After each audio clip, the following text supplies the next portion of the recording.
I want to talk to you about a new feminism for the 21st century. There are 3 pillars to this new feminism: dignity, the word no, and men. That's right, men. But before I expound on these 3 ideas, you need to know something about me. I was very involved in the feminist movement, including being on the board of directors of the National Organization for Women. For this, I feel much pride and some guilt. Pride because feminism has pushed forward some very important and needed changes, and guilt because it has also done a lot of damage. My work now is to reverse that damage. So in that spirit, let's talk about the first pillar of this new feminism: dignity. Dignity is at the core of what feminism should always be about. Dignity means that a woman should be able to freely choose her own path in life. That's what feminism once held. But does it still? Ask almost any female college student today what she aspires to be, and she'll list any number of career choices. The one she won't list is wife and mother. In fact, any time someone has the temerity to suggest that a woman might want to look for a husband while in college, as a very successful Princeton grad recently did in a letter to the school's newspaper, feminists go nuts. A new feminism will value and respect all responsible choices. And while we're talking about dignity, I can't think of anything less dignified for women than the feminist belief that in the sexual arena, women are like and therefore ought to act like men. Is this what the truly liberated woman wants? To have casual sex and think nothing of it like men do? That's what feminism aspires to? Sad to say, the answer has too often been yes. So let's add this up.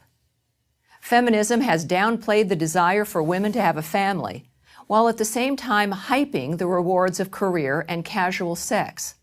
Not exactly a recipe for success or happiness. The second pillar of a new feminism is the word no. It's very much tied in with the first pillar. Throughout history, women have made great use of the word no. No. Of course, many times women said yes when they should have said no, and that's the basis of more than a few classic stories and novels. But this was the exception, not the rule. There is great power in that word no, and women, for the most part, knew how to wield that power.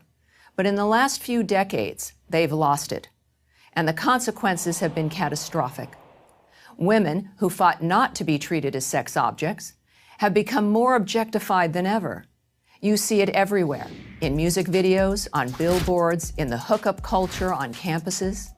And now we have the tawdry spectacle of teenage girls sexually pursuing teenage boys the way boys pursued girls. How did this happen? Because feminism began to advocate that women should behave like men. Whatever men did and however they did it, that's what women should do. Feminists were angry at men, but they wanted to be like them at the same time. No wonder our society is so confused. Women are robbing themselves of the ability to say no. The solution is to take that power back. This is especially true for young women. No. Saying no means I will not be defined by anyone else, not by feminists, and not by men's sexual desires. That is female power. This is a good segue to my third pillar of a new feminism: men. It is easy for feminists to forget this, but it was men who gave up their monopoly on political power and gave women the right to vote. Men who invented birth control, the refrigerator, the washing machine, and so many other devices that liberated women. And men are different from women. Academics like to speculate that men and women are basically the same, that they're only socialized differently. But as George Orwell famously noted, that's an idea that only an intellectual would be foolish enough to believe. Moreover, the sexes need each other. For example, women civilize men. It's what we're supposed to do. But in order to accomplish this critical task, we must preserve our dignity, not be afraid to use the word no, and see men as partners, not as competitors, let alone oppressors.